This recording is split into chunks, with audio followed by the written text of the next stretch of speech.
Well, that's a huge question. Yeah, I mean, I think we all sort of groan at how much suffering God does allow, don't we? In us, in others. And we would sort of think, well, since the death and resurrection of Jesus, it ought to get better. But it really doesn't, does it? I mean, you can say there's a lot of pain and suffering now, but it was there in the time of Jesus as well. And you're right, the end, I mean, your theology is beautiful. It's correct. But the road to, I mean, God does work all this stuff out for His glory. But the road there is often very mysterious and full of turns and twists. Just this last week, I was sort of complaining to Kathrine. I've been praying for these things for different people and for myself. I don't really see any specific answer.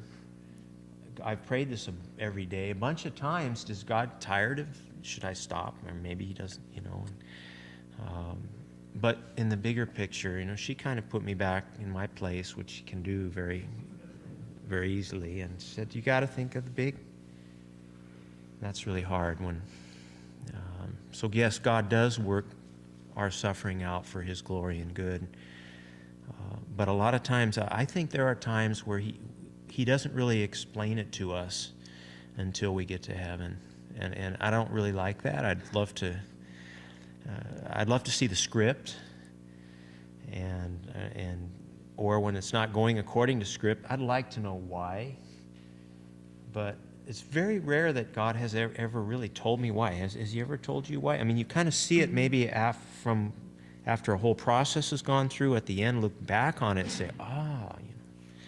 But I think you have to be at a certain place in your life with the Lord to get any comfort from the answer that I'm going to give you. But about 9 years ago, I became the teaching director, as Pat said, of Community Bible Study, which has really gotten me into God's Word consistently every day throughout the year. And as a result of that journey of being deeply in His Word, although I've been a Christian many years, have come to a much, much deeper place with God than I ever have before. And so a couple of things, and one of the things I told Tom was, life is hard, but glory's coming. And when you're not in a deep, deep place with God, the idea of glory coming doesn't seem to offer much peace to you. But when you are in a deep, deep place with God, that provides amazing comfort. I tell you, just thinking of heaven for me and knowing that God somehow can take all of this and I'm going to have eternal comfort and eternal joy and eternal peace and eternal satisfaction with Him actually makes a difference in my life today. So all I can say is lean in and get really deep with God. I think the other thing for me, just because it's been interesting, our journey the last years, in some ways we've had some of the hardest things happen in our lives just in the last few years.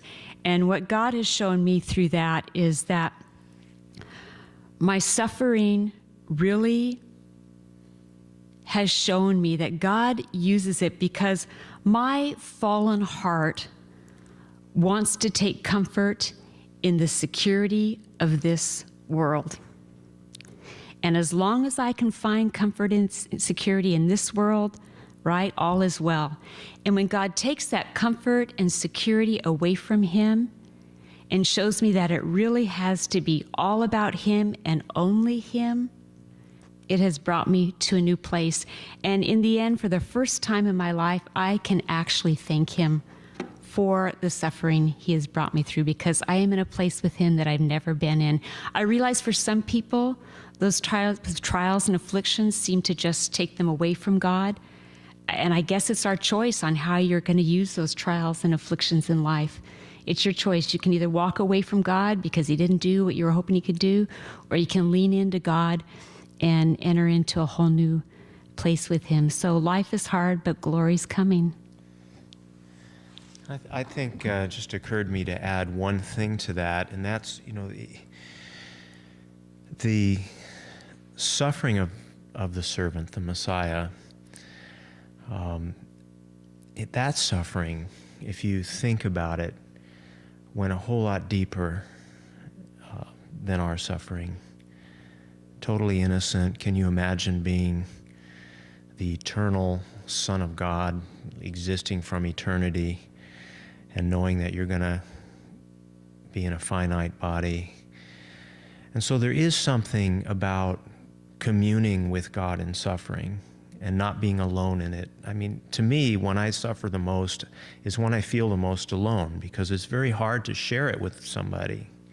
Oh, I know how you feel. Well, maybe you do, maybe you don't. But even if you say that, you're not with me in it.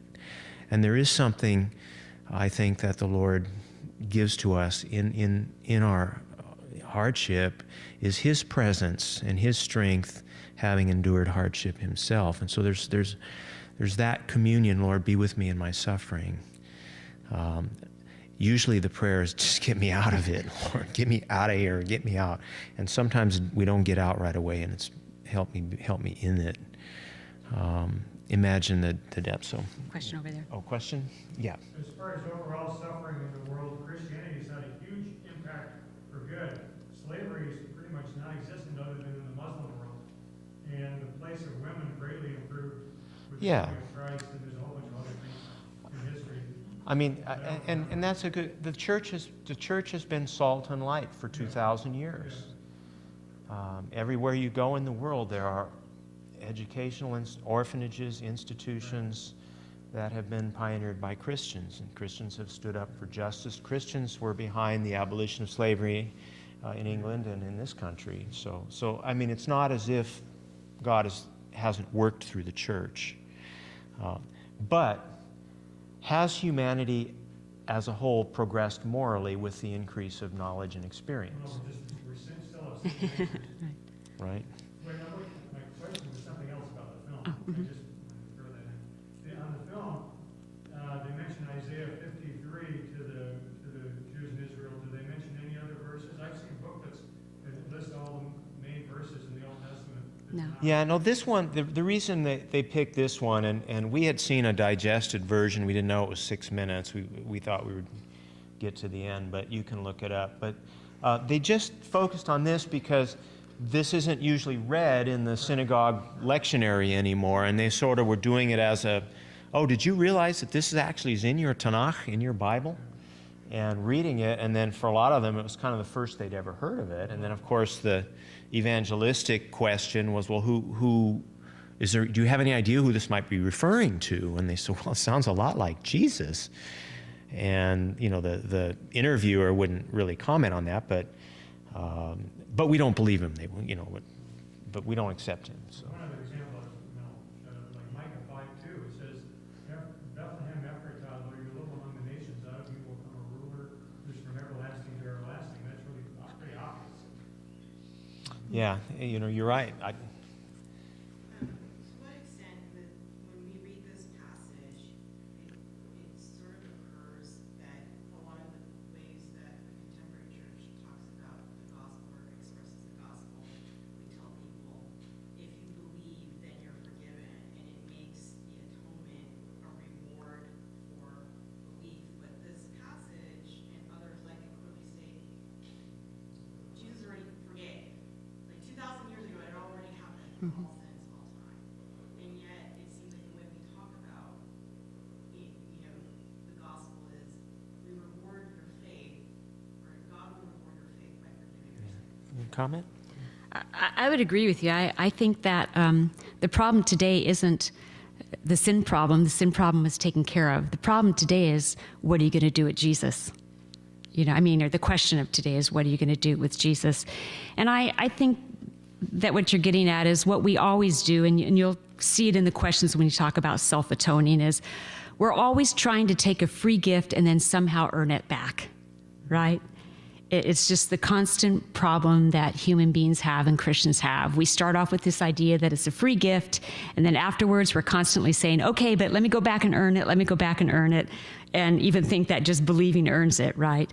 where God has to give you the faith to believe. If he doesn't even open your eyes, you wouldn't believe in the first place. So that's the first place the gift starts, right? As he reveals and opens up and that. So I think that we could do a better job.